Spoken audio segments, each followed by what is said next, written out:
Ladies and gentlemen, good afternoon. We're waiting for the presence of Mr. Mayor of Asunción, Arnaldo Samaniego.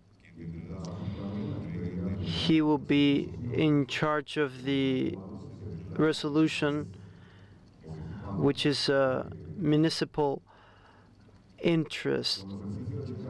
With the presence of the chairman of the Global Peace Foundation, Dr. Hang, the 14 former presidents of Latin America that are part of the presidential mission in Latin America, Juan Carlos Wasmosy, former president of Paraguay,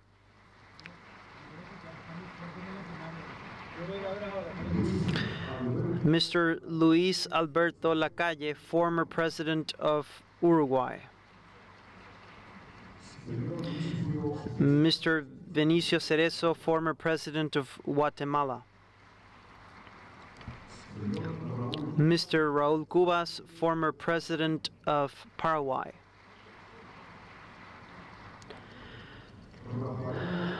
Rafael Ángel Calderón, former president of Costa Rica, Carlos Mesa, former president of Bolivia, Alvaro Colón, former president of Guatemala, Gustavo Nonoa, former president of Ecuador, Jorge Valle, former president of Uruguay, Luis González Maki, former president of Paraguay, Jaime Paz Zamora, former president of Bolivia, Laura Chinchilla, former president of Costa Rica, and Polito Mejia, former president of the Dominican Republic, Eduardo Dualde, former president of Argentina,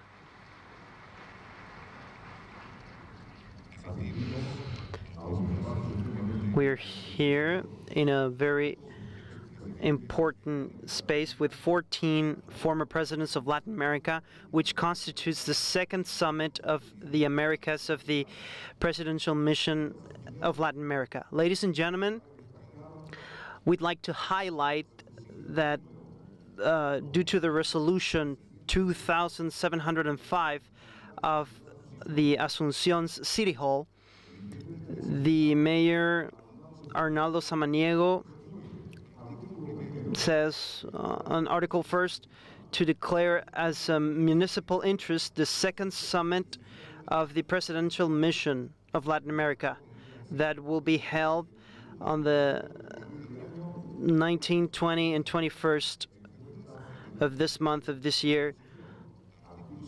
Article 2nd, take notes, communicate to who it corresponds. Arnaldo Samaniego, Mayor of the City Hall. The economist, Mr. Arnaldo Samaniego, to the former president of the Republic of Costa Rica, Laura Chinchilla.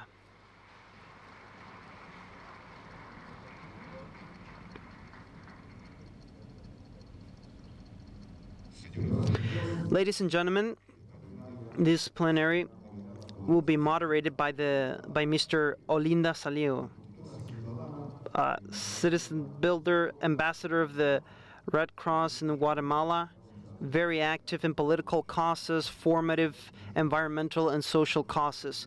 She currently works as executive director of the Foundation for Central America Integration. Thank you very much. Thank you very much. Good afternoon. Thank you very much. It's an honor and a privilege to be sharing this afternoon with you. Apart from this small summit of the UN, with all you who represent all the brother countries. Of course, it's hard in such a short time to build so much in a space with 14 former presidents, but let's try to make this a conversation so we can all learn from the experiences, testimonies, and as the slogan says, of the that testimony, that leadership, and how can the president put these for the service of the region. But I'd like to say to Mr. President of Lacalle, one of the founding members, to say a few words that he has prepared for us. Welcome, an applause for him.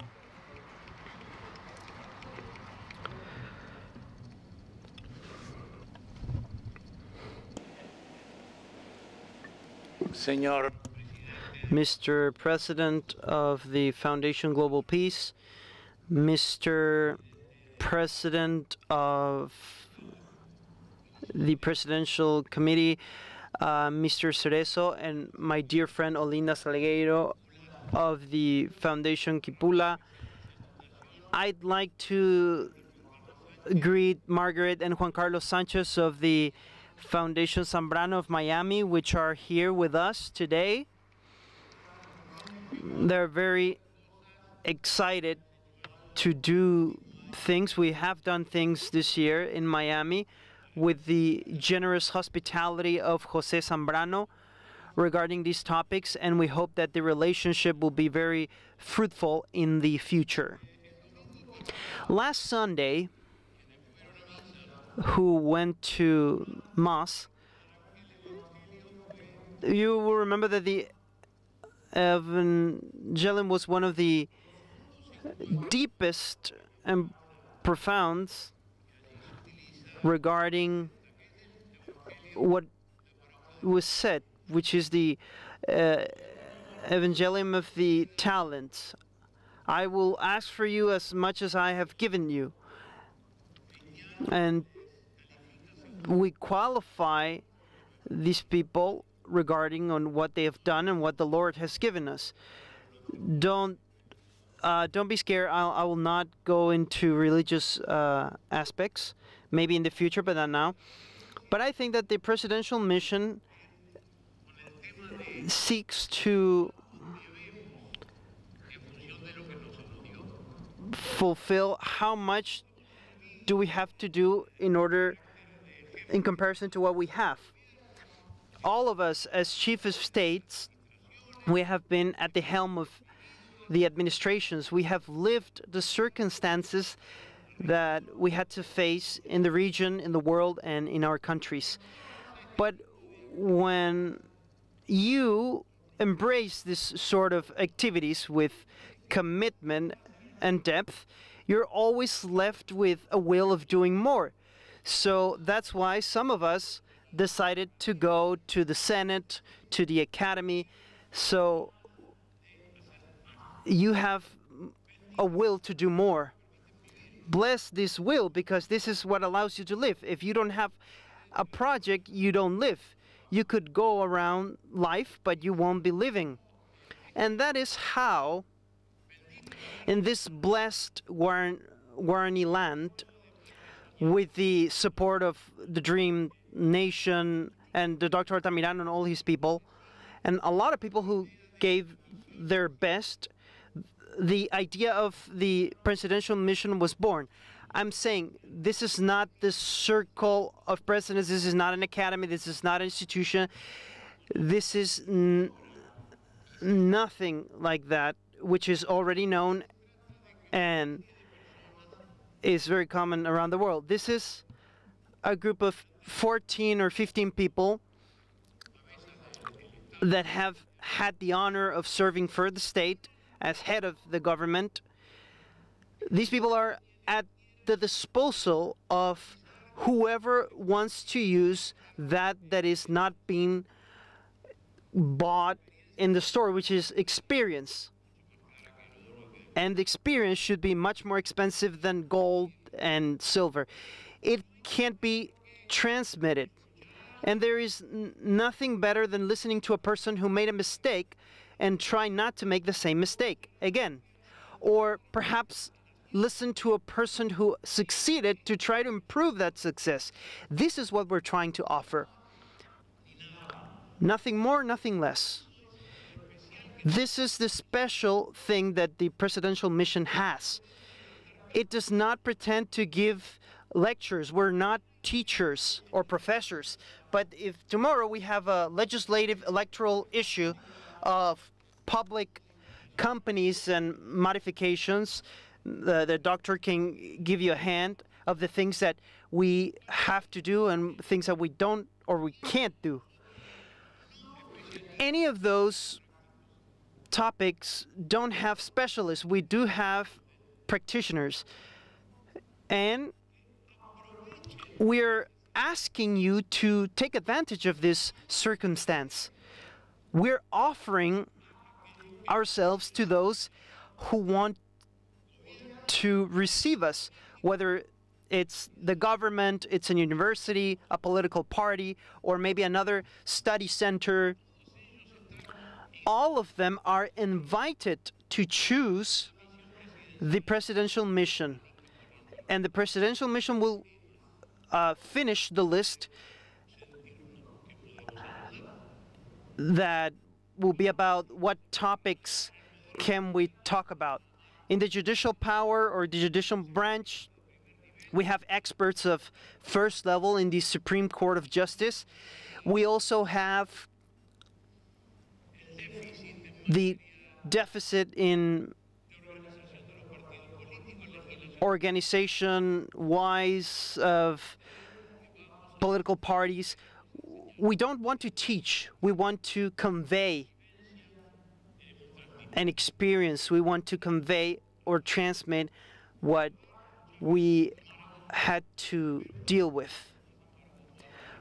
The better it is, the more experience we can get out of things.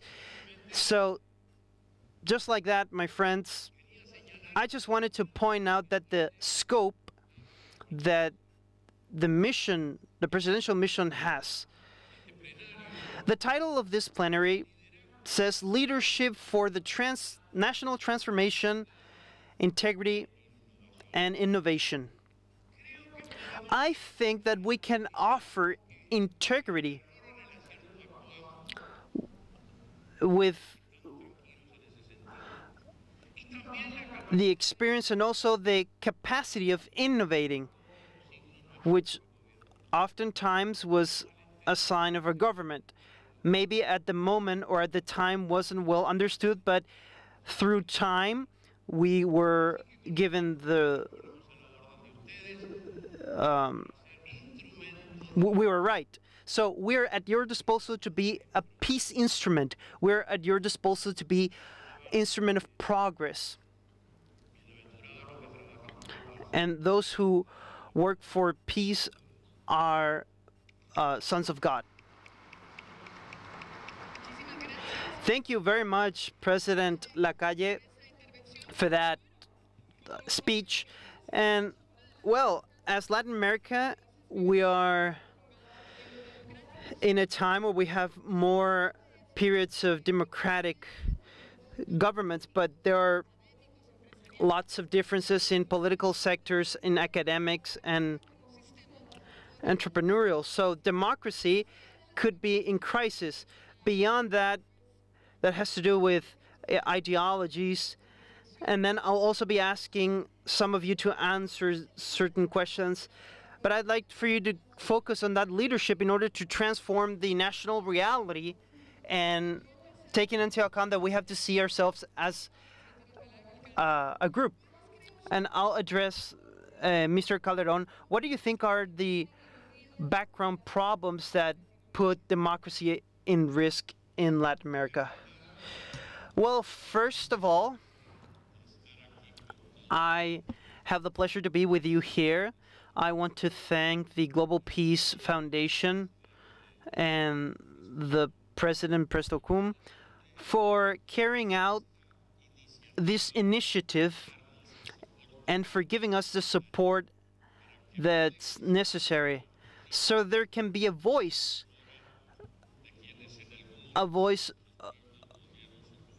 of those people who were trusted by their people at a certain time and those who were elected democratically. The biggest problem that we have, to my opinion, Olinda, is the situation of poverty that most of our people are in. In Latin America, we're having a situation that's difficult regarding poverty. As long as we don't know how to answer the desire of our people, the desire of a better life through the democratic system, then the democratic system is in peril. A few hours ago, we were talking among ourselves about what Latin America was a few years back.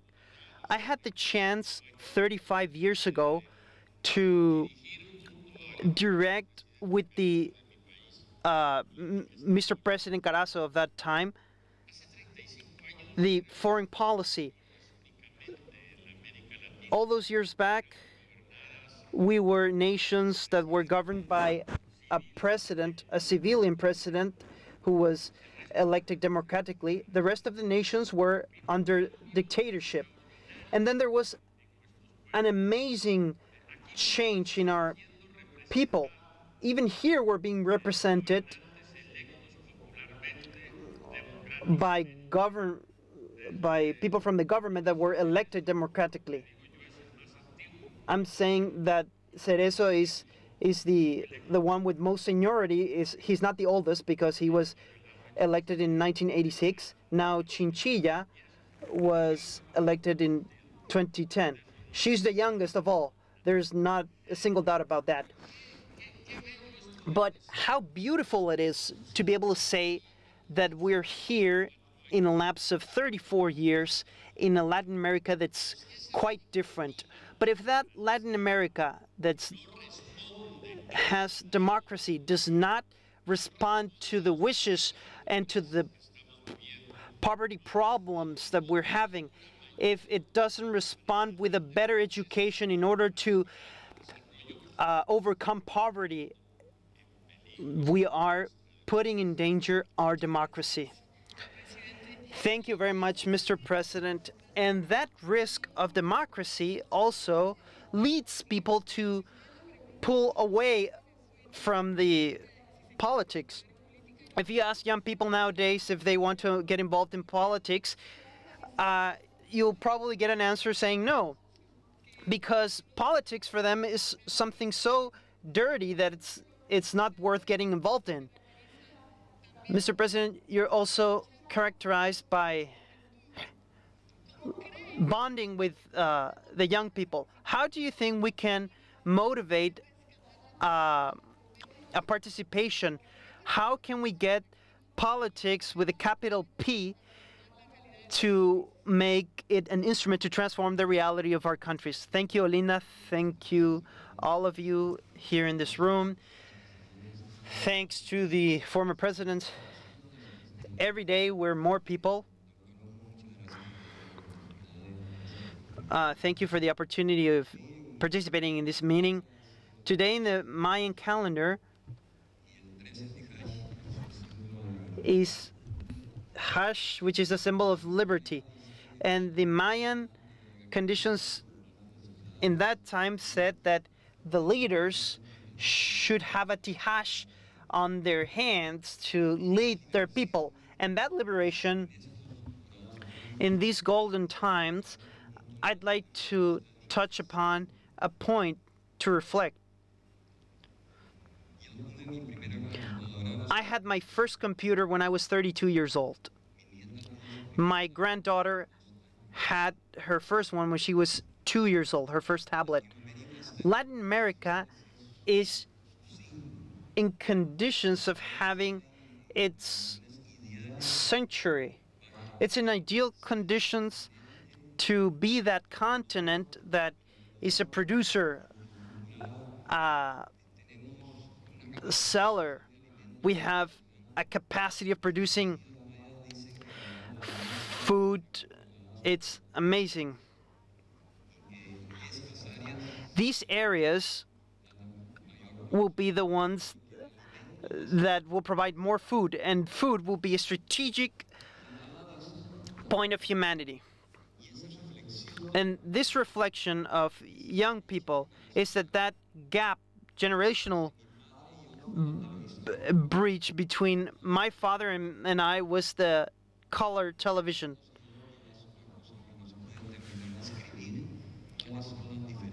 We can't even begin to describe what is the difference between the generations. Latin America has another characteristic. It's the youngest continent. It's the continent that has the biggest amount of youth and with a lot of diversity. My reflection is that I believe that our generations that had computers almost when we were about to become grandparents, we should let the Latin American youth to define their future. And just as Mr. Lacalle said to our generations, we're just here to provide advice but not directions. Latin America that we had to deal with is completely different to what it is now. Today, we're in this wonderful country, Paraguay. I have the privilege to come here very often, and I have met such a special people. In Guatemala, it was the Easter flower in the belt of America.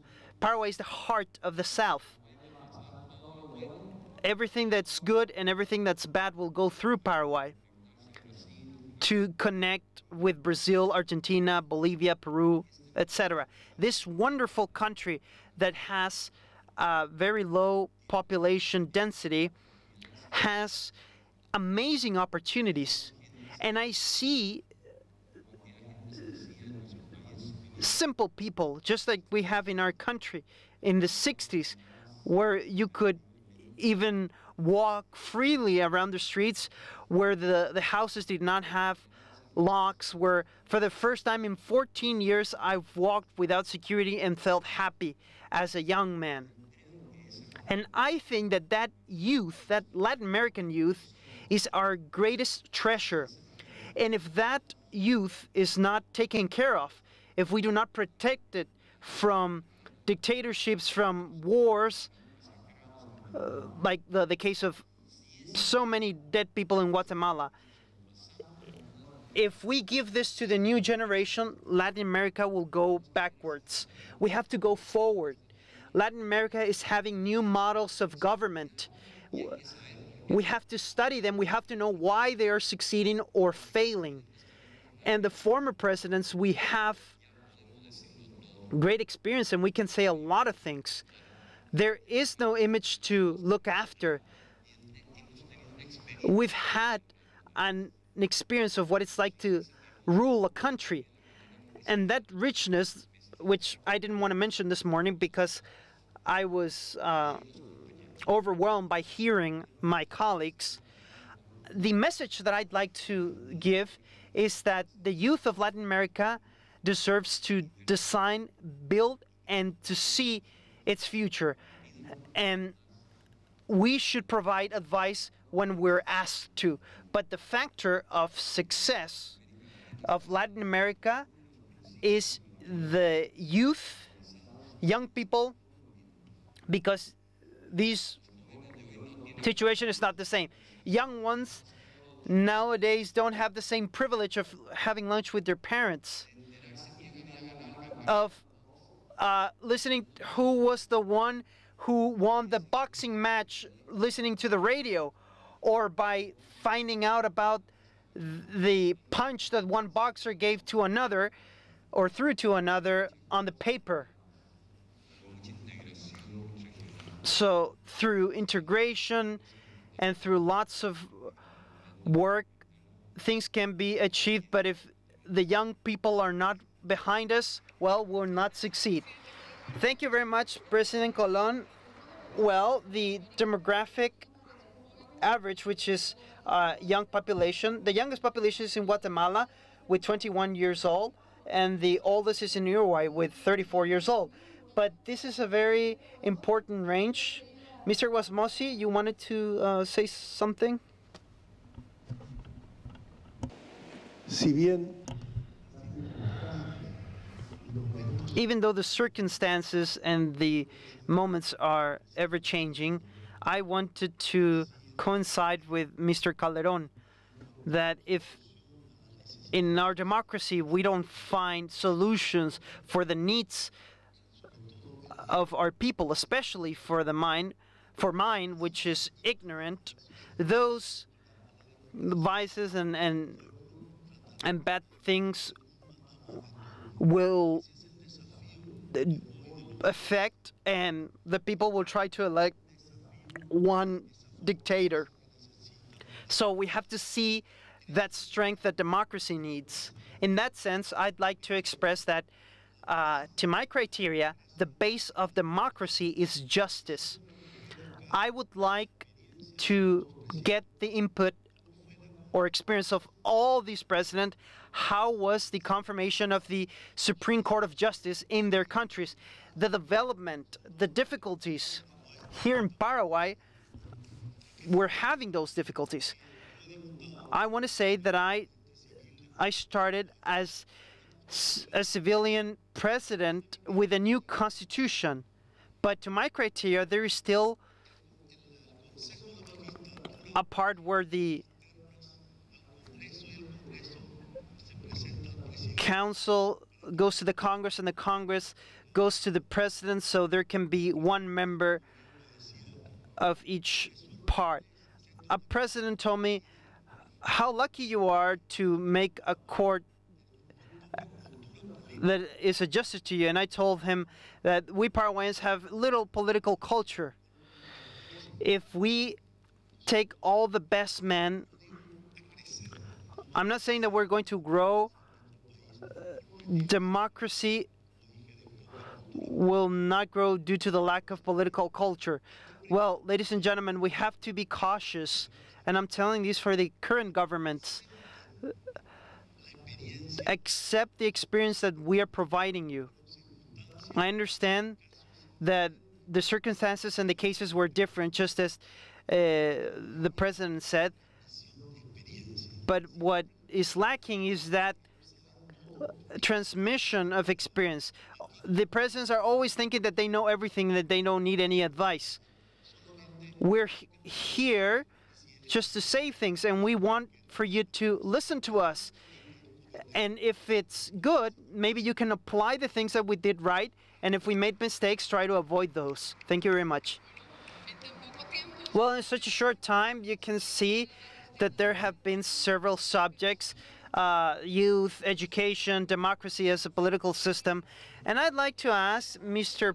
President Jaime Paz, the other day, when I was in a meeting with Don Enrique Garcia, who is the director of the Latin American Bank of Development, Don Enrique was saying that we shouldn't put all the countries in the same basket.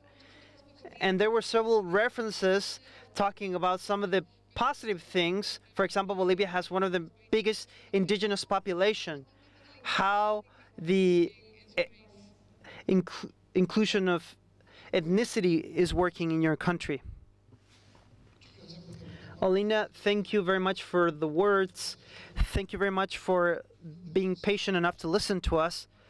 But I'd like, as a part of the responsibility of the former presidents, I'd like to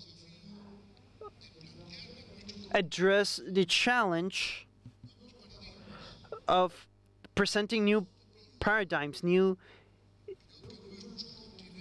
utopias. I think our continent is experiencing all these problems due to lack of paradigms and utopias. If there's an inherence that we must give, or a message is the utopia is to try to seek new horizons. We can give them new paradigms. And I want to say that the first time I was invited to this sort of event, which was organized by the Global Peace Foundation and the Institute of Desired Country, I said to Brazil, that had the same issues, things are working in a way that both the extraordinary scientific advancement and technological advancement and the values that the economy is giving us about competitiveness, the safety issues, security issues that are generating wars, for example, now in the Middle East.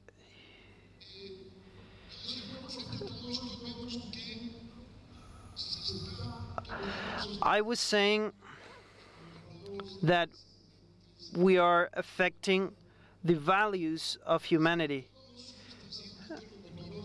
I'm saying that all the values are being taken into account, are not being taken into account. And I'm saying that I'm not losing the hope that even though there is bad use of technology and there is also bad use of spiritual values, I was saying that I expect that the 21st century can be the century where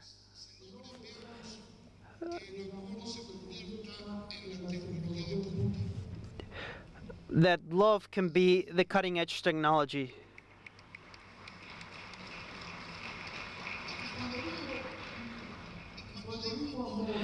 And when I say love, utopia, it's because this is one of the most transcendental values that we have. I think everyone that's here, we're all believers, or at least most of you. And I think that our belief, our moral perception of love, it's important.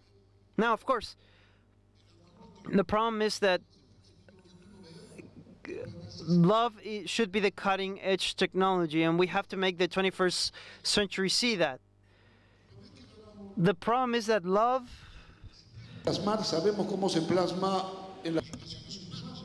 we know how it affects human relationships. For example, in couples, we know how love can affect the religion. But what doesn't exist is how love can be set in the political development, economical development, and social development of a country and a nation. And I have to tell you that I tried to seek the help of a Bolivian young one who gave his life for the Bolivian democracy. His name was Paz Zamora, who died when he was 25 years old. He was my brother. He was like a brother. And in his writings, I found a concept, and I'd like to say this to this meeting. I found a concept that says it's necessary that we build around us kind spaces. So the concept of kind space is introduced. What I mean by this is, how can we make that our society be turned into a kind space? How can we turn our city into a kind space? For example, discrimination, poverty, that goes against a kind space. The lack of citizen rights, that goes against this concept. A policy that's against the environment, that's also goes against the kind space concept. So I would say that what was said in the French Revolution, liberty, freedom, fraternity, I think there was a huge development in the aspects of how to create freedom. But the French Revolution did not know how to address the fraternity issue, which in the end has to do with love. So what I would like to propose here is a paradigm. How do we make the love be the center of our societies, and how do we create kind spaces? Let's move the debate. Nowadays we're debating, at least in Latin America, we're debating that if the state should be the center of development or maybe the free market. Why don't we say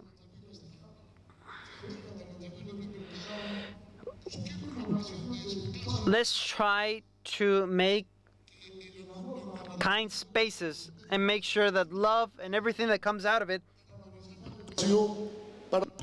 will be done to organize education, health, equality, tolerance, and to organize all our citizens' lives. It sounds a lot like an utopia, but we should feed the utopias in our continent in a more global way. This is not something I'm making up. This is a young man who blew himself up for freedom, for democracy. And I found this concept among some of his writings. The obligation, the duty of creating around us kind spaces. And I think that's important. I think that's a huge change. This is what I would like to tell the meeting of former presidents. Thank you very much, Mr. President. I'd like to make a pause. Mr. Avalo Coron, the president, will have to leave. He already announced it, so I hope we can say goodbye to him the way he deserves, please, with an applause. And going back to some of the topics, we were talking a little bit about the French Revolution. Thank you, Mr. President Calon. One of the discussions in the region was equality, and we have the honor of having one of the few female presidents of all the region. President, what was that relationship with power? How do you see the stereotypes nowadays? Even though we now have the tendency of talking about women and heavy spaces for women, what can you share with us regarding the challenges that we have in order to get more equality? Quiero agradecer en primer término por Good afternoon.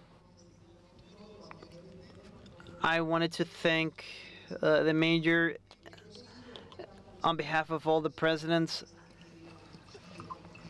the way we were welcomed in this warm country. Thank you very much to all of you for being with us this afternoon.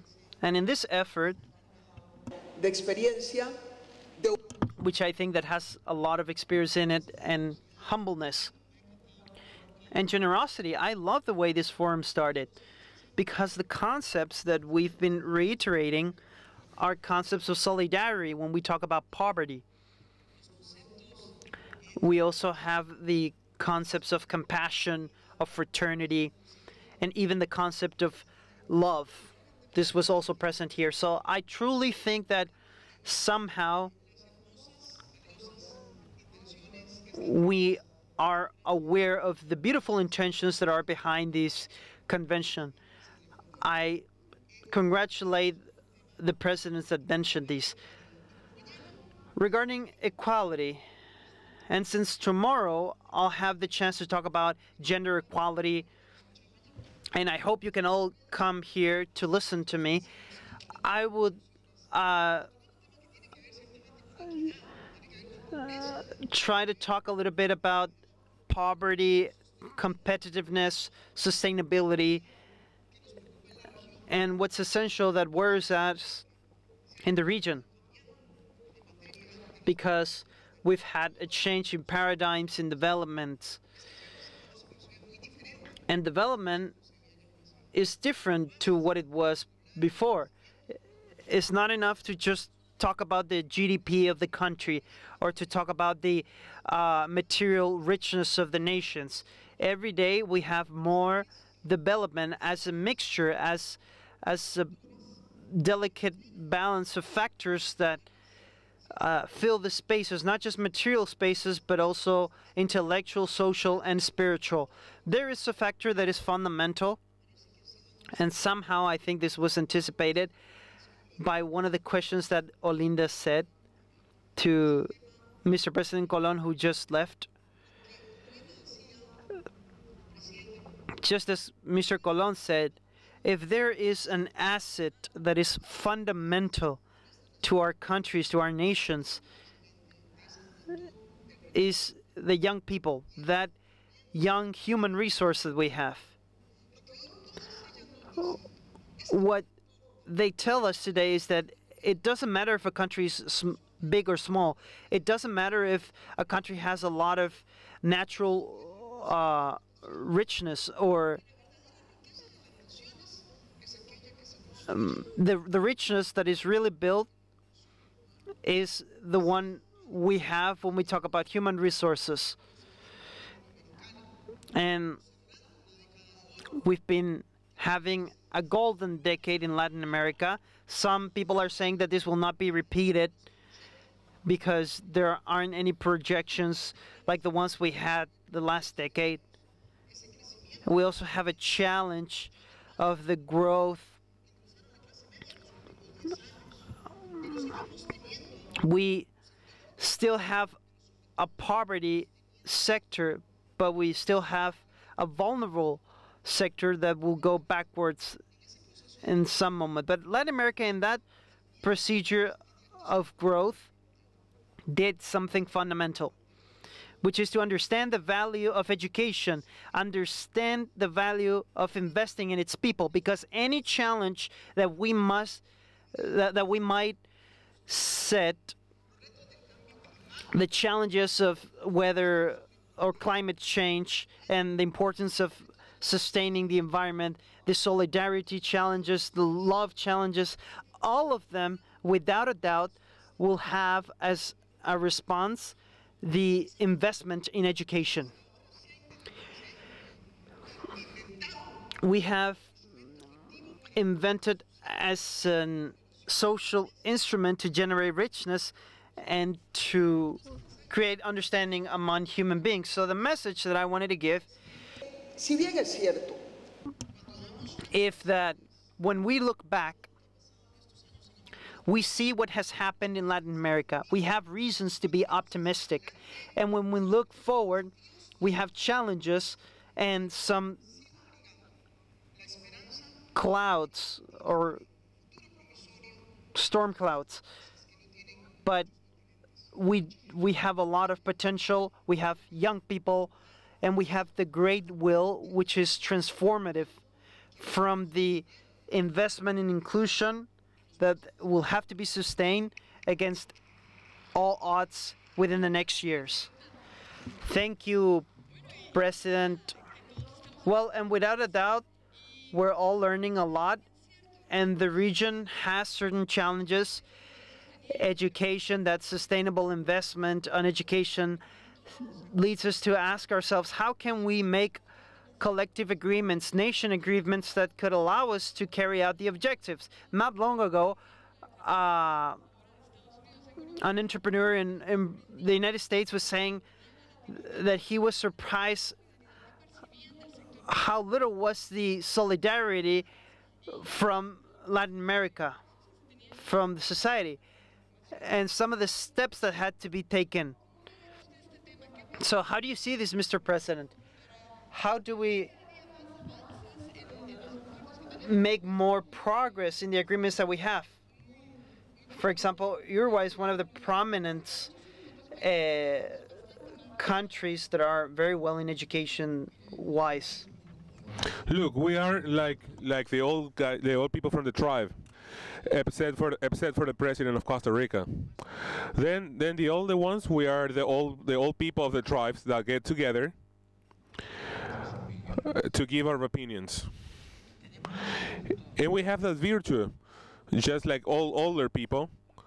Let's start with the utopies that are indispensable and necessary.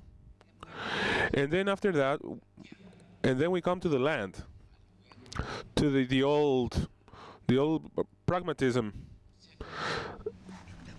So we are full of possibilities to give advice, because we have been through a lot of things as presidents. We have always gotten the worst.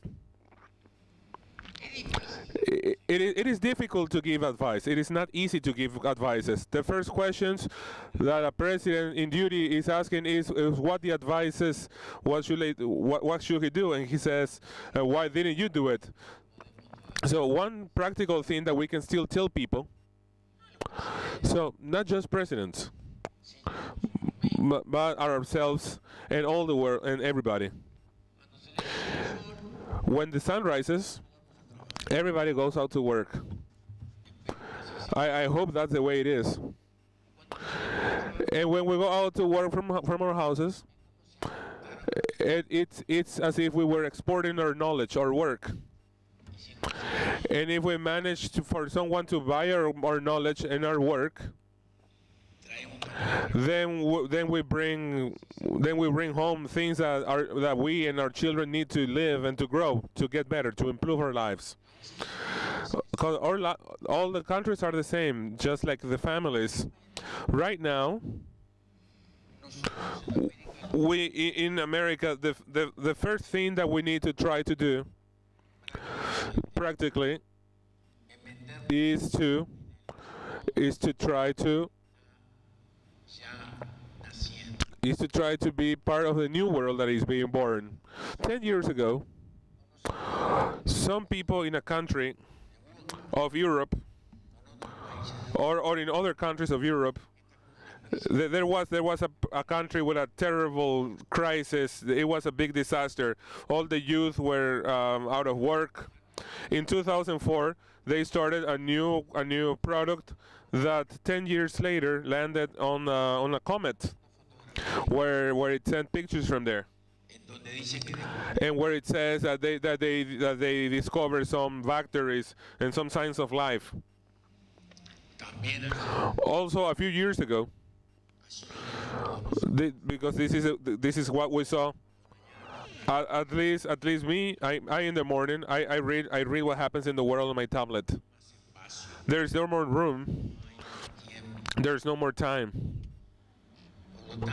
Therefore, we're living a civilization, a planetary civilization.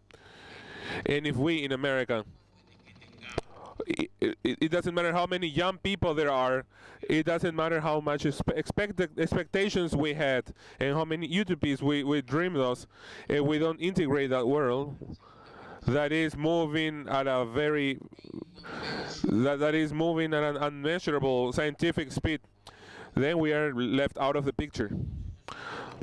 Then I am utopic, but also I am also practical.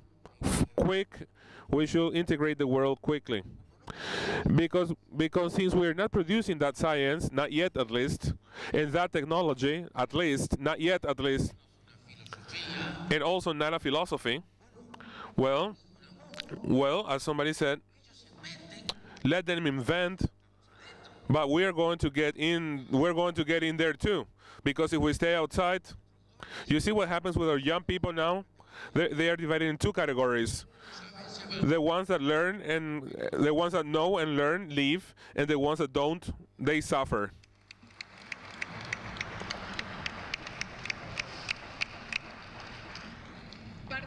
Part of the building of these utopies, and also the pragmatism that the decision maker requires, and which of which you already know a lot of, It's also the places, common places, such as that take us to convince us that we have smaller dimensions. We are a small country, and this is what's dragging us down. And this is an example that is coming. That is coming with all the visitors that we have here today. 50 years ago, the internal domestic product of South Korea was lower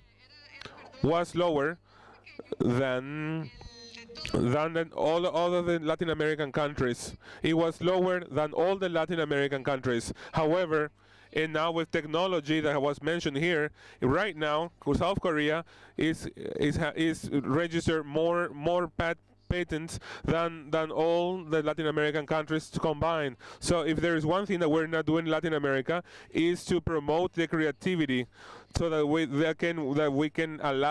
will allow us to join that technological development. What can countries do?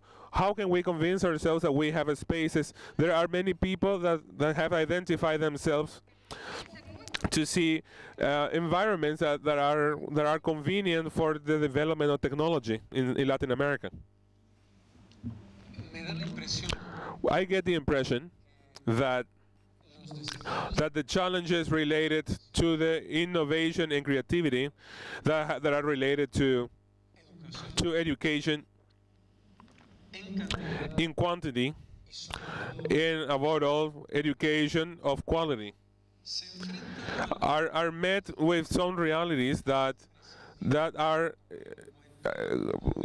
have to be taken into account today in this context. Latin America is a country, is a continent of peace, without a doubt. But we also know this is a continent in which not having wars, the highest level of violence is generated, even though there are no wars. The most violent cities in the world, 18 are in Latin America, and the five top most violent cities are in Latin America. There is a paradox here. One paradox that has to do with a young population that extraordinarily interesting part of the population facing a reality of a youth that is trapped in the circuit of violence. This meeting has to do, as fundamental base, the defense of values, the defense of principles, the building of a society on values and principles, facing two monsters that are attacking dramatically Latin America. That monster is organized crime and the monster of corruption. Organized crime and corruption that have broken all borders, that have crossed all borders. Organized crime, not just in smaller countries that look weak to face them, but also in cities and countries such as Mexico, a country with 120 million inhabitants, with a very historical and a very rich historical culture, that all of a sudden are facing a challenge before which you can see weaknesses, structural weaknesses, institutional weaknesses of education, structural weaknesses, not just in society and in the structure of political, but in the entire joint group of those elements that build a society, starting with the media, and also the stereotypes or the models that have to follow. Just to mention the Mexican example, not because it's an exceptional case, but because it's one of the biggest Latin American countries, the second actually, is facing this reality. The issue of corruption that is affecting all of us. If politicians and policies, Latin American policies, are not capable of understanding that we represent a model that is not the model that people want to follow, we are not going to understand that there are challenges dramatic against democracy that are putting the credibility and legitimacy in danger. Democracy in Latin America has consolidated as a mechanism, and it should become a lifestyle. But democracy in Latin America is facing tensions, the most important tensions facing the world, the future. And we need to ask ourselves what it is that we're going to do with political parties, with their behavior, with avoiding political parties to just become machines in electoral times, trying to find answers, more effective answers for what the society expects from them.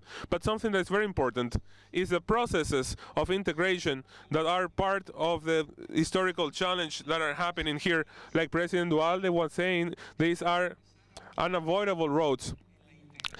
We should also think about the integration to fight about corruption and organized crime. We're not talking just about, and this is fundamental, not just economy. I mean, economy is really important. It is the commerce, opening the markets, of course that is fundamental. But also we need to start giving answers to the jobs that we've been doing wrong in the past decades to face organized crime, the traffic of weapons, etc., that has not worked and that require a different approach. This is a challenge for Latin America. This is a fundamental challenge that is based on based on the values. The difference between what we say and what we do is brutal in Latin America. The difference in what we preach and what we are able to show with an example is so big that nobody believes us. If there is one thing that politicians have to gain back, is the capacity that our word has value and credibility. And the way to do that is based on an education based on values and principles that have to do with the base of society, with children, that have to do with an adequate use of technology, but above all, with an administration of the political duty. The politicians have to be able to transmit that transformation. My last words about this question: we will not be the most adequate people to work on even a company that innovation is also an innovation in the behavior. There is no doubt that science and technology are two challenges that are still pending in Latin America, but seeing in Latin America that are facing the biggest challenge in their history, if there are two history besides, of course, health and education, that of course we cannot separate one from the other, that have to do with the fight against organized crime, which is a superstructure that is stronger than states, and therefore our answer has to be from the states to establish answers that are clear with no fear. And with no fear means that we're going to discuss the subject of drugs. We're going to talk about we're going to find words without any prejudice, and we're also going to fight against corruption, being able to finish. We also need to be able to believe in our justice, to have a system that is ruthless, not in terms of vengeance, but in terms of administration of proper responses from the government have done what they shouldn't have done, and they're still around like innocent people. These are challenges. These are fundamental challenges. There is no possibilities of a society with innovation, with technology and awareness, if they are not citizen security in their politicians, if they don't have a believable justice, with a justice that is believable. So we will not be able to talk about democracy. Thank you, President Meza. Very illustrative comment. So now I give you President Dualde. He has been reflecting on the topics of integration, but also regarding all the inquiries that have been presented this afternoon. President, thank you. Thank you, partners, Dr. Moon, journalists, dear friends, everybody. First of all, I would like to congratulate the last presenter for putting in perspective the real risk of the region. Do you know, Dr. Moon, that Latin America is a continent of peace? However, as it was mentioned before, violence has taken place here, and one of the topics that was discussed here, and two more topics have been added, Dr. Mesa, which are what we worry about.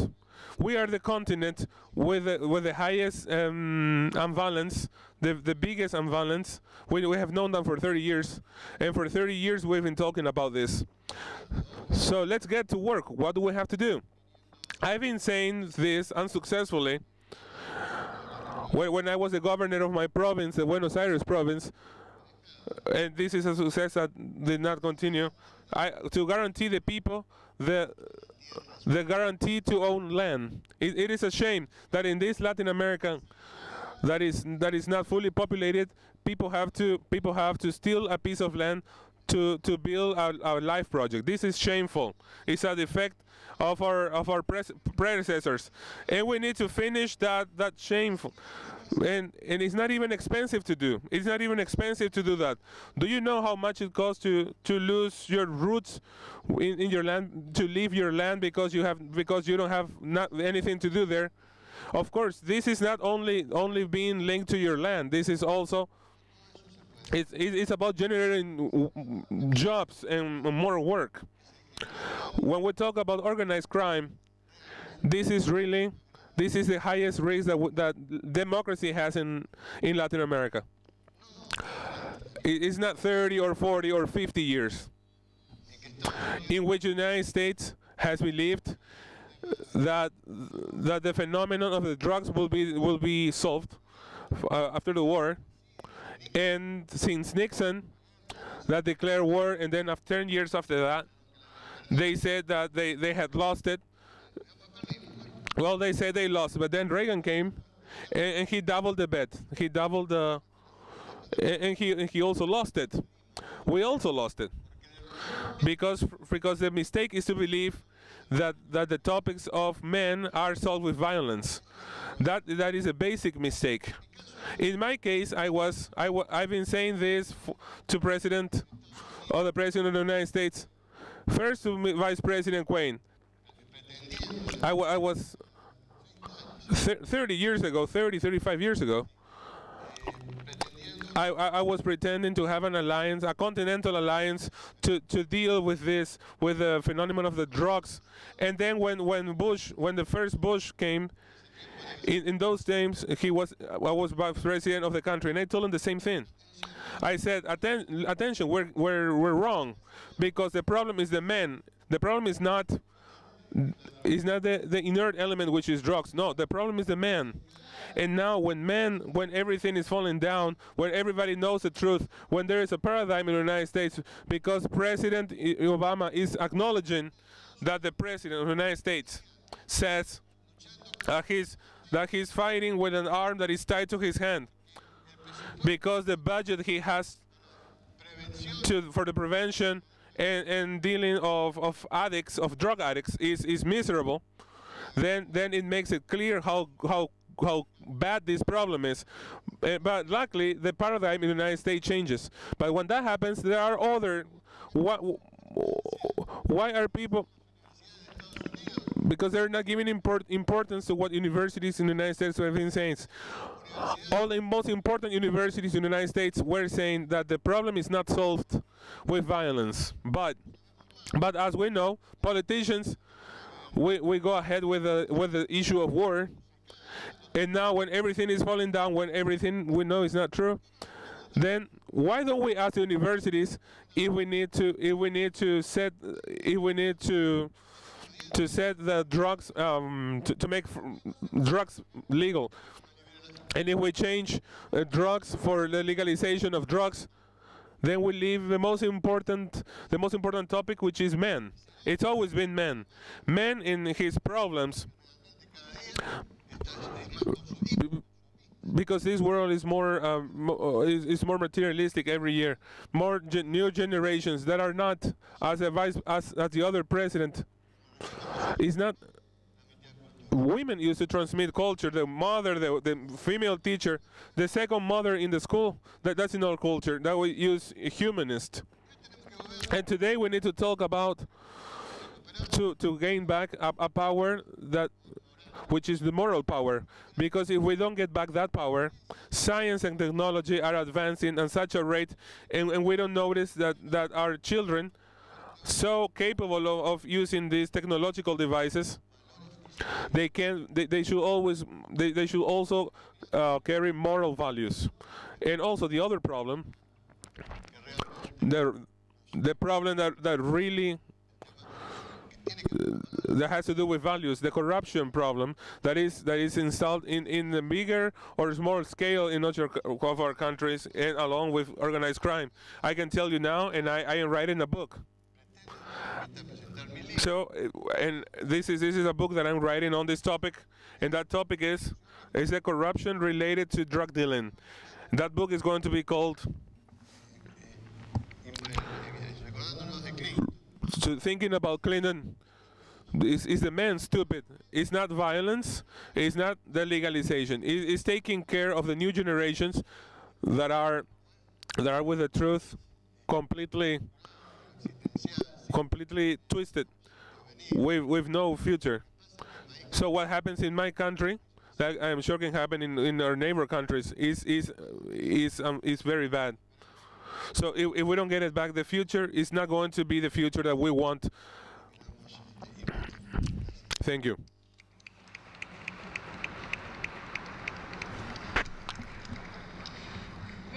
Well, and from the south we go to the Caribbean. President Mejia, you have been related to topics of the land and the people. What is your vision of what could advance in Latin America in a more solidarity vision? Thank you, everybody, for the invitation. And I feel I don't look like a farmer, but I am still fighting for my land and farmers. I was born in a rural community. In those days, many years ago, I don't want to tell you exactly how many years ago, but more than 60 years ago. I am almost as old as President Valle. Hey. In those days, back then, people that lived the less bad, I had to go to school 50 kilometers every day, and first I had to learn, many Europeans, to ski. Because skiing in the mud, because I had to walk 6 kilometers in the mud, and I felt very happy. I will have to struggle until I became the minister of and my campaign was basically dedicated to the field, for production and the health of the farmer, and all the rights and all the love that we have to have for him. And I thought I was doing a very good thing, and also preparing my people from my farmers. And some of them got better, some of them became lawyers, and I will tell them why. And then they will tell me that it was to defend the drug dealers and to have an unfortunate justice such as what we have now, which is a disgrace. But definitely, I still fight for my farmers and the field. And you're a country of an unmeasurable richness of agriculture and protection of the environment, because there is a very direct relationship that is very trendy now, and we have to know how to explode that. We have all the natural resources such as water here, one of the few countries that still has a lot of water, and I recommend each of you to protect it. And of course, for that,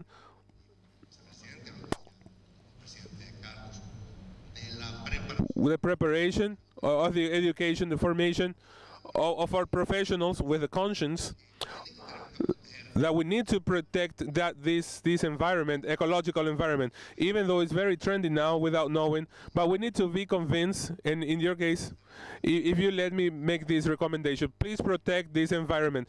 Support, because in the long run,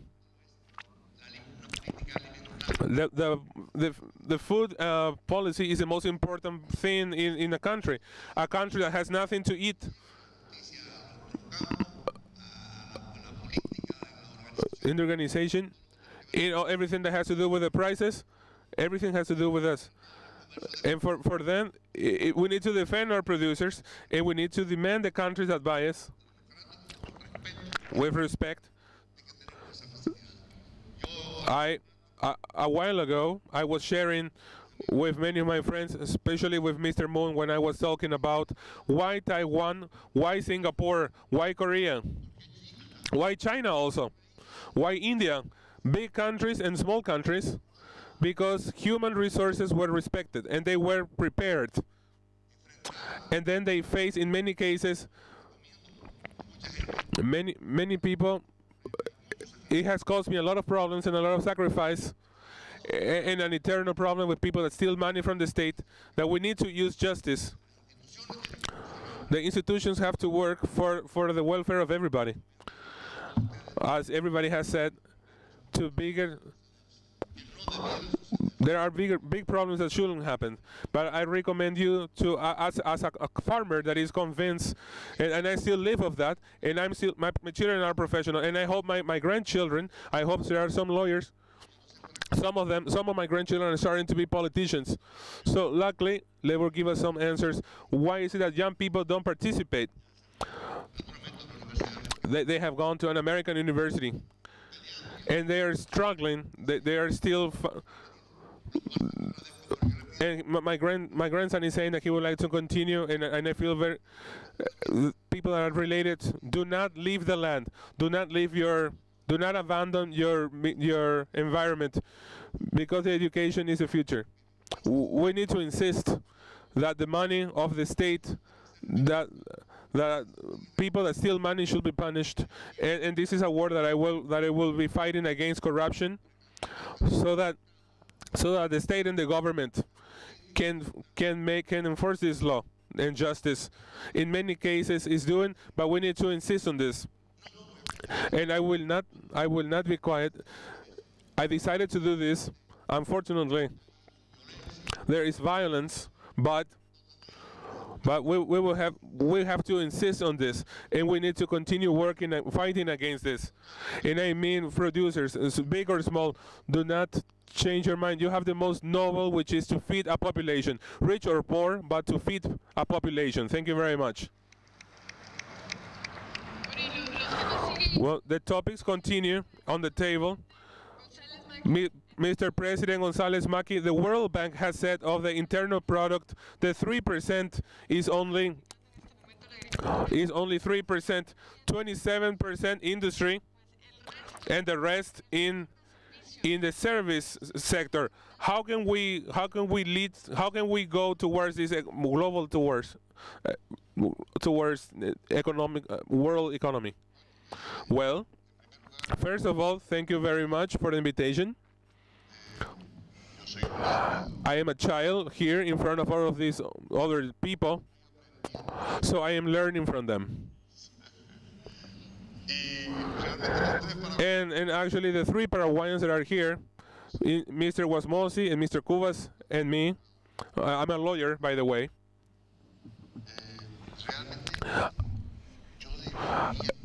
To be honest with you, I don't know much about economy, because I was a president. I was a president in the times of crisis, of political crisis. President Wasmosi and myself and Mr. Cubas, they were the first 10 years, the first 10 years after the dictatorship in Paraguay, and we lived 10 years of crisis. Practically, we couldn't even think about the economy of our countries and of our citizens. We had to weekly trying to solve the problems, political problems, and especially the political problems of our times were the military and the civilians. The power that the military officers wanted to carry on having after 40 years. So it was 10 years of crisis, my dear friends, in which Engineer Wasmosy and Mr. Cubas and me can give you our experiences on that topic, because there are countries in South America that have totalitarian governments, and then after that comes the crisis. So I believe that Mr. Wasmosy and Mr. Cubas and myself, we can and we should and we are to the service of peace of the world, and especially South America. So this humble servant,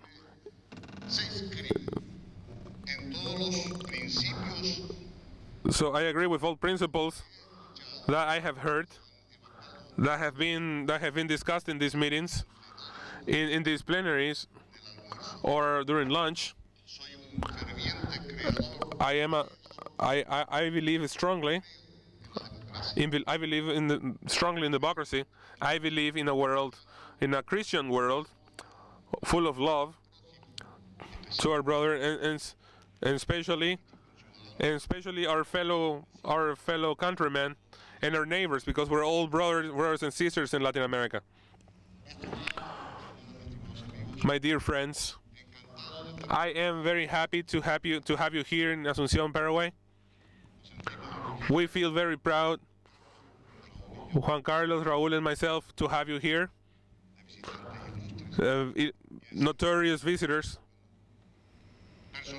So we can say at least that I am here to help to help. I am here to help the world peace. Thank you very much. No, so next is President Cubas.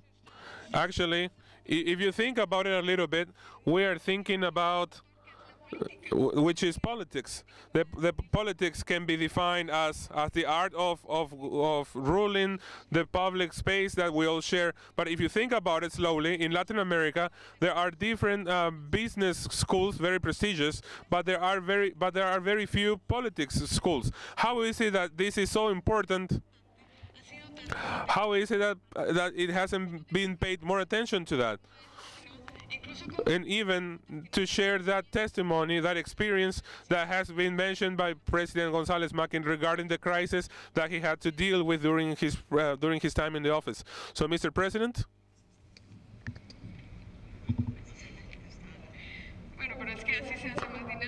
No, this is the way. It's more dynamic to pass the microphone like this. Well, actually, your question to me is a little difficult to answer, given the fact that I am not a politician. I became the president in a moment of crisis, because it was moments after democracy. I was candidate to be vice president of the country, and in a maneuver of the parliament, of the Congress, 15 days after the election, the candidate of our party was taken out. So, and according to the process laws in Paraguay, then I became the candidate to the presidents to run for president of Paraguay.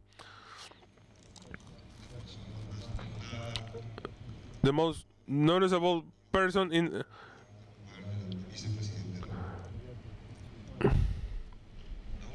even after that, I am still proud to say that I won an election in which, unlike normal elections, there have been two groups that were completely antagonic. There were only two lists. There was the red party one, and the entire opposition and the entire opposition had joined together their forces in one list. We did a campaign that lasted for a year. The last 15 days,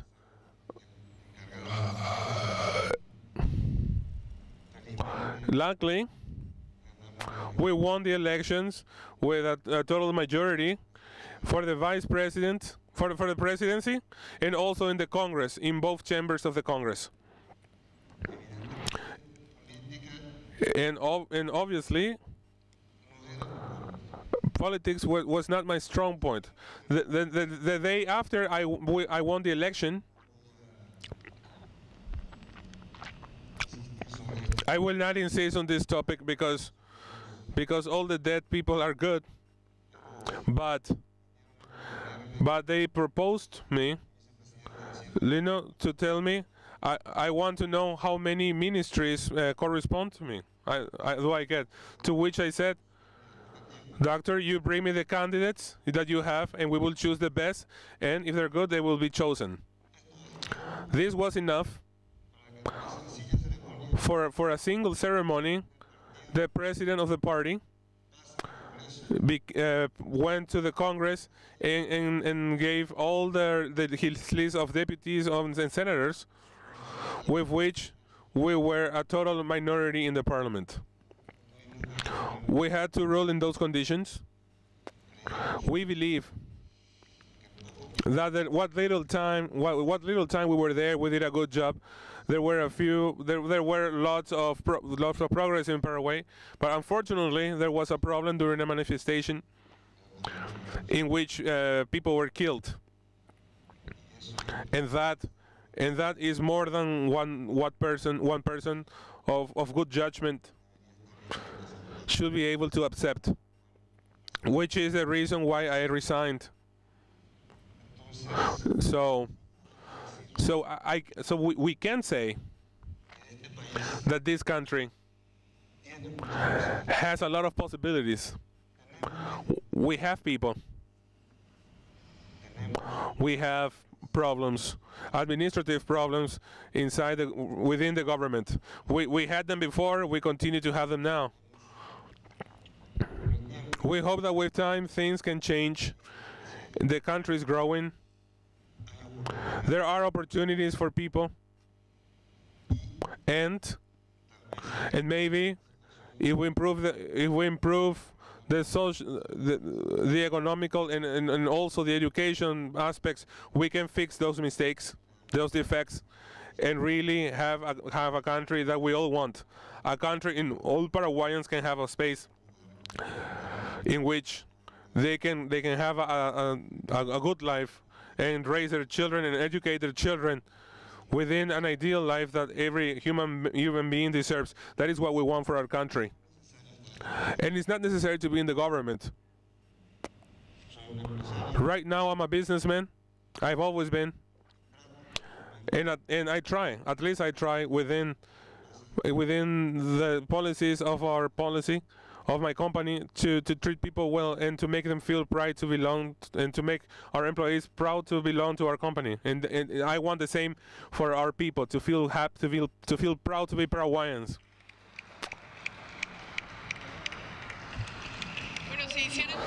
So if we had a very short survey, who here agrees that education is one of the most important tools, if not the most important, to revolutionize our reality?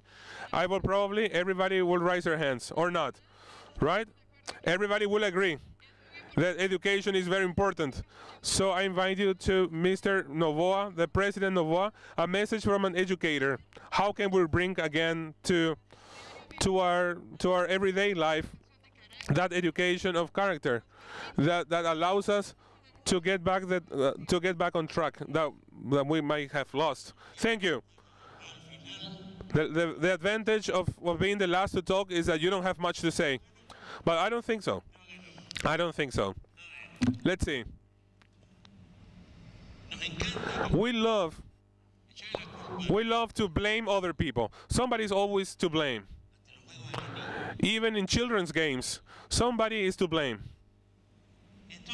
So the guilt is the children, the university students, rebels, etc. As if the world has always been young. And today, the world, I will be very synthetic, in a part of the world, there are three things. The relativism, which is terrible, because youth faces with the fact that everything is relative, where we don't hear what is wrong with that, Dad? What is wrong with Mom? Grandpa, what is wrong with that? And what is good? There are no truths. I mean, there are truths, but they don't want they don't want to see truths. So if everything is relative, and isn't that true? That's a very important topic, very dangerous topic. My dear friend Eduardo Walde, President of Argentina, he says, the man, the problem is man. How true this is. Which man, Eduardo? Sometimes I think the mediocre man or the engineer. Sometimes I say to university students in Guayaquil, I say, boys, be careful with mediocrity. It's a plague. Be careful, Ecuador. We can export mediocrity or mediocre people. We cannot afford to do that in Latin America, to export mediocre people. We cannot educate mediocre people. However,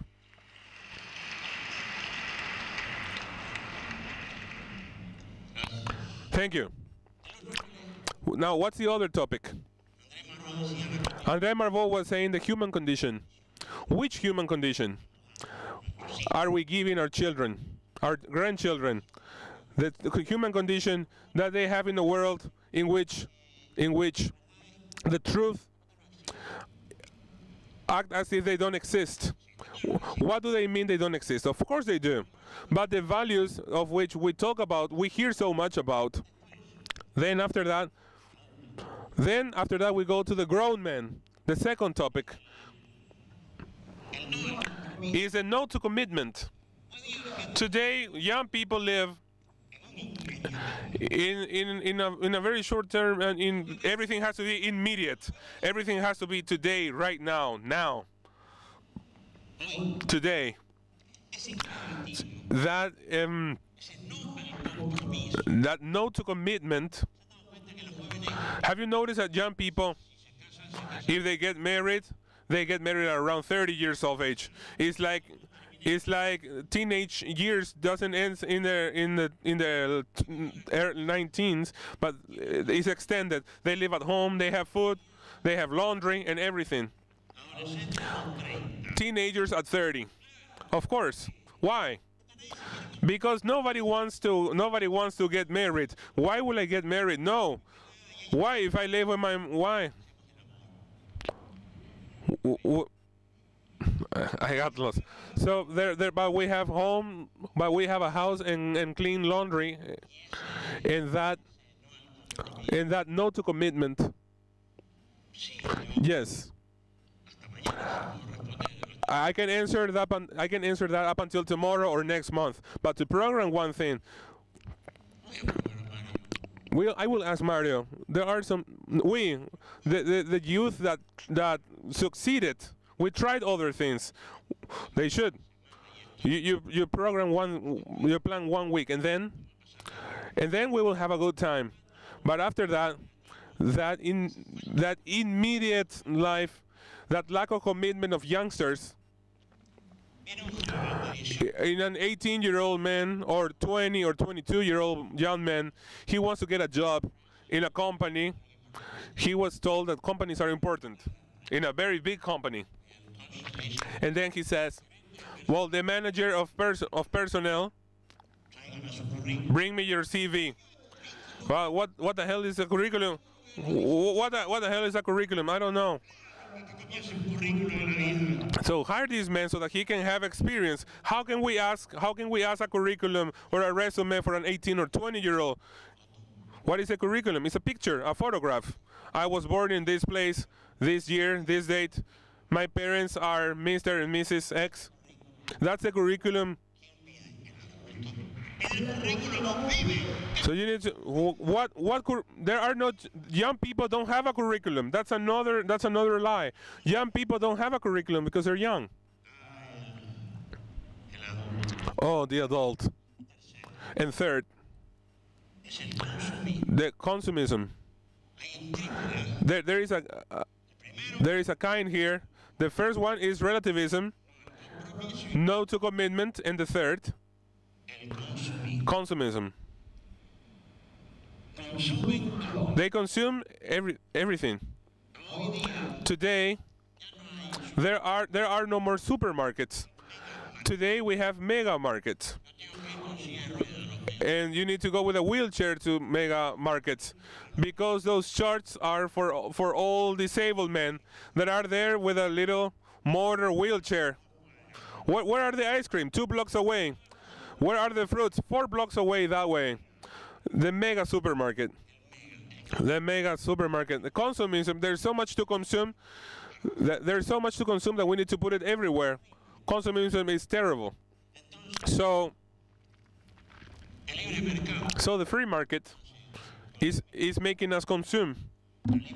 The free companies, free commerce, they don't make us free. And we live consuming. How much is a pair of shoes? How many shoes? How many pairs of jeans, of pants? The university has become consumed because now you're expected before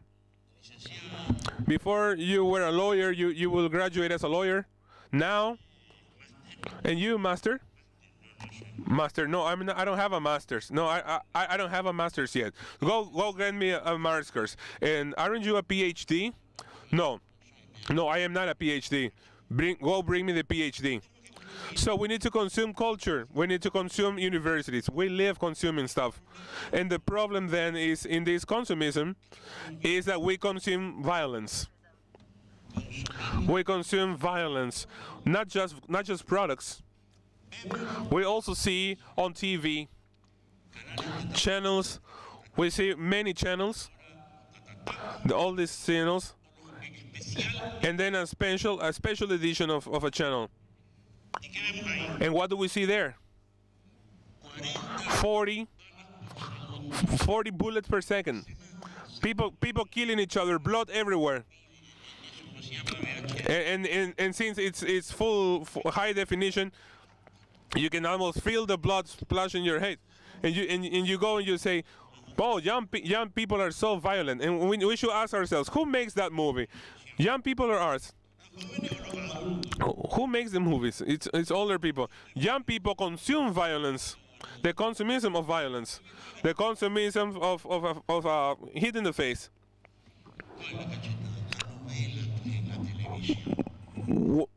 And I mean soap operas, for example. Sometimes when my children are watching TV, they're watching the soap operas.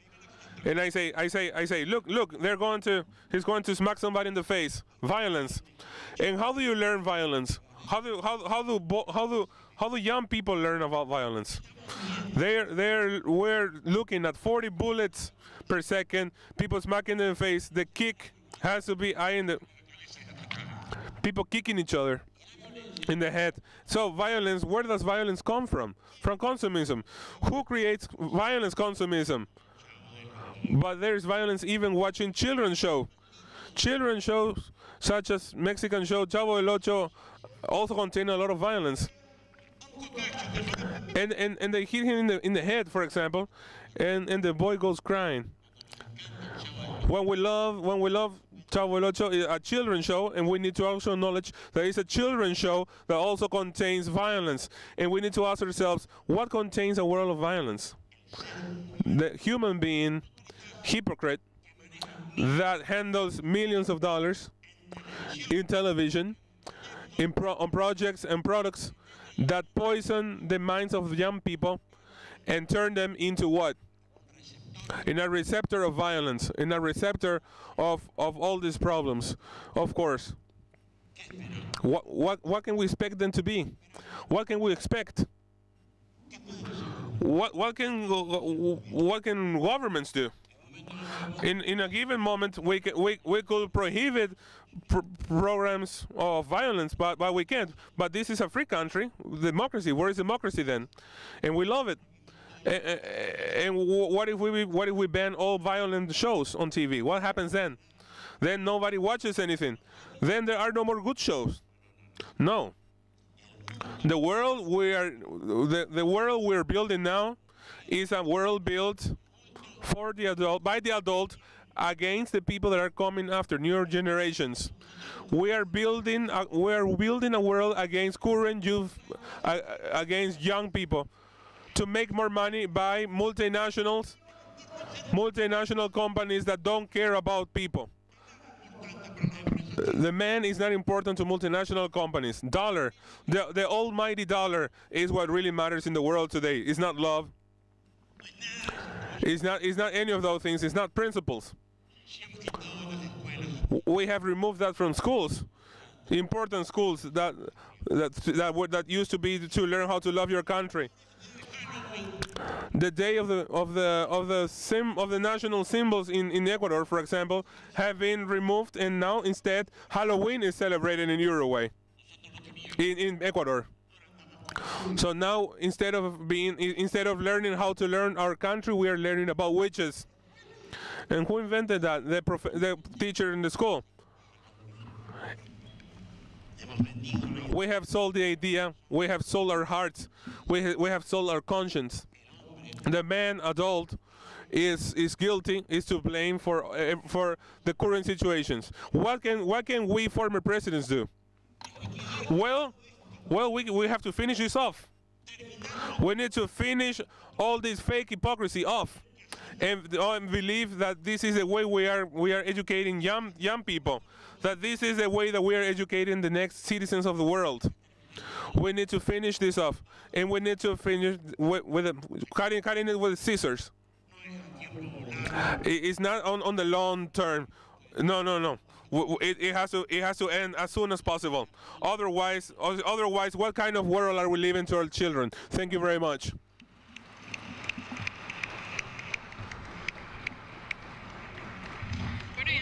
Well, it was very nice to hear so many opinions, so many from different approaches and different perspectives. So, President Cerezo, your turn. This is the icing on the cake. Well, there is not much to say, but to talk about the presidential mission. Well, look, I would like to address these words to the people that are here from Latin America and many of our friends that come to the meeting of the Global Peace Foundation from other parts of the world, and probably don't know much about Latin America that we are talking about here in this meeting. And some of these things, I would like to resume some of the things that have been said here about Latin America, and I would like to start with, I would like to thank sincerely the opportunity that this Global Peace Foundation is giving us to meet to all of us former presidents.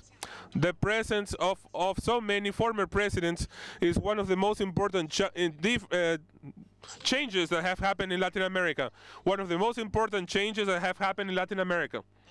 Because as much as I can remember, in Guatemala, before I was president, there were two presidents that were chosen by the people, and the last one that was President Arbenz, and he was overthrown in a conflict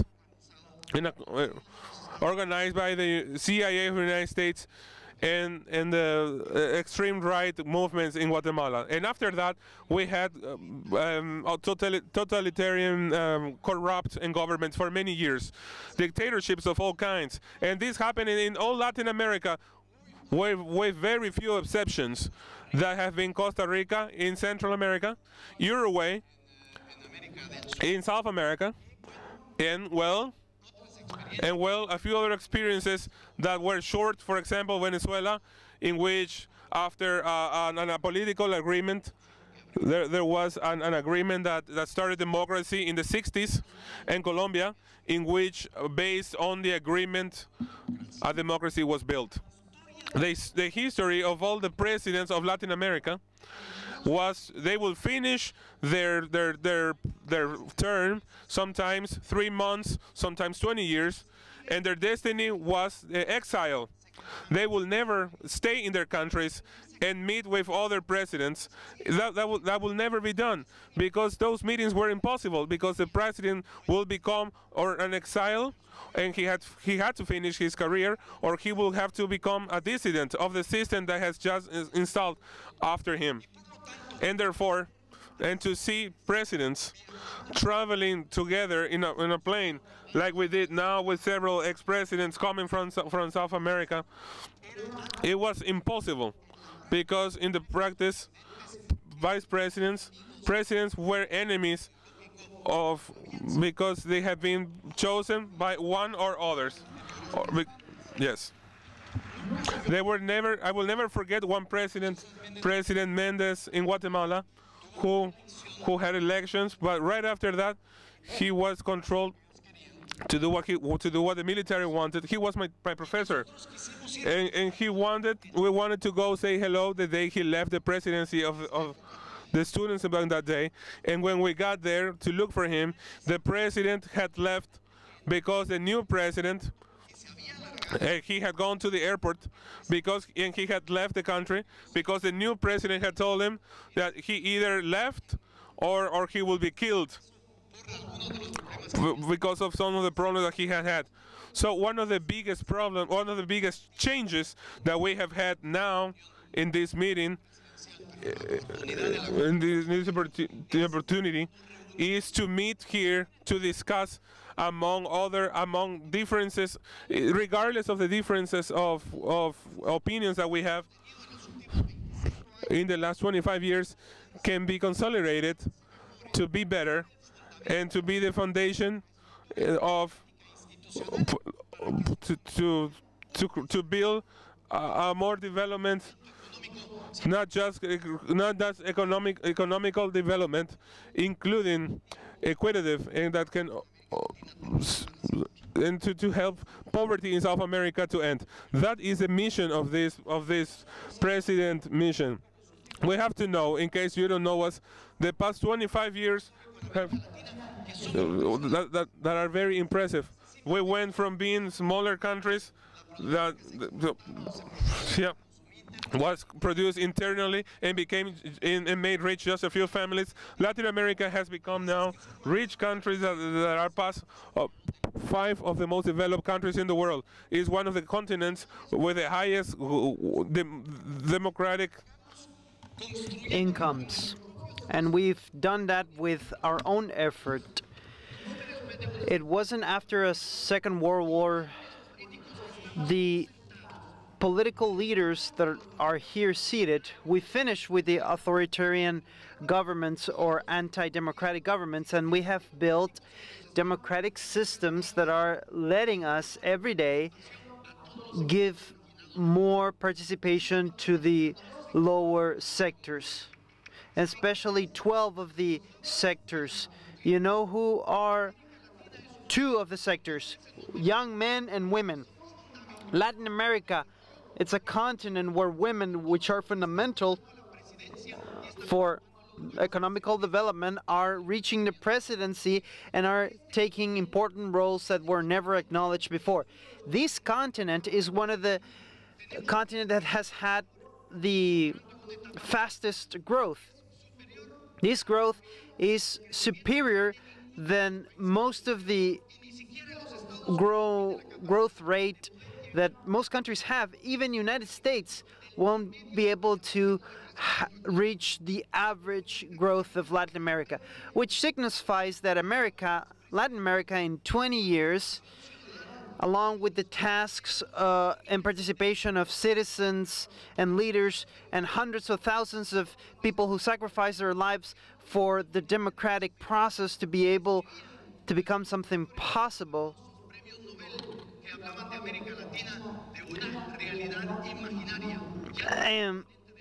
it's not a continent of hope. We're the continent of opportunities, where you can come, where you can invest, you can learn from the construction of our democracy, and you can be partners of us in the path of construction. We've had great achievements. We have turned into a region where war has finished, apparently forever. We're not a country like, for example, in the Middle East. In Europe, there's a possibility of a conflict between Russia and the European Union, and Russia and the United States. There is word that there might be a possibility of a third world war. The Latin American country, the Latin American continent has problems, but we're trying to solve them, because drug trafficking, organized crimes, and also wars that we had in the past and the dictatorships are things that were imposed by other countries in the past. And this will not be solved with the formulas that were provided by these other countries. We, South America and Central America, we rejected resolutions that were given by the Soviet Union and North America in the fight against the Soviet Union. And we are building our own path or road. But of course, we have several challenges. One of the challenges is the lack of opportunities and the poverty.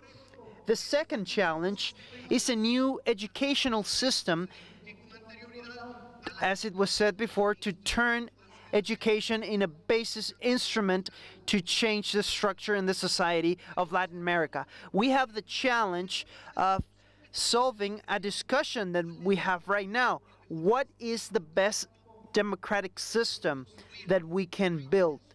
There are several models that are being set, and we are doing all this through the community's participation, through discussion, and through the different points of views to do it in a Latin American model and not like other models. Korea, Taiwan, Indonesia, which was not mentioned, of course, Singapore. And in Latin America, we have Mexico, we have Chile, we have, of course, Brazil. We have Costa Rica, which is an example that we have to systematically act, because it's a small country that is in the best places of human development. In spite of having limited resources, they were able to succeed with their own resources. So that's why, my dear colleagues, the presidential mission is here to keep cutting that past that we don't want to go back to. We want to tell all the leaders, we don't want to go back to that leadership that was based on dictatorship. We want to keep reminding you that this stage of solutions are the solutions that were found by us. And we want to tell the presidents to look at the future with optimism. Because if you trust, because if you remember and see how many resources we have compared to the world, if we realize that we have the most biodiversity in the world and most amount of drinkable water and the most amount of young people with ethnicity, we can say that Latin America will be an example of how to find own solutions for its people, for its future, and to become into one of the greatest continents of the world, to try and help others to find their own solutions. That is the mission of the presidency. Bueno, muchísimas gracias. Quiero pedirles un fuerte aplauso. Thank you very much. I'd like to ask for you to give a huge applause for the presidents and also for yourselves that have provided us with your valuable time.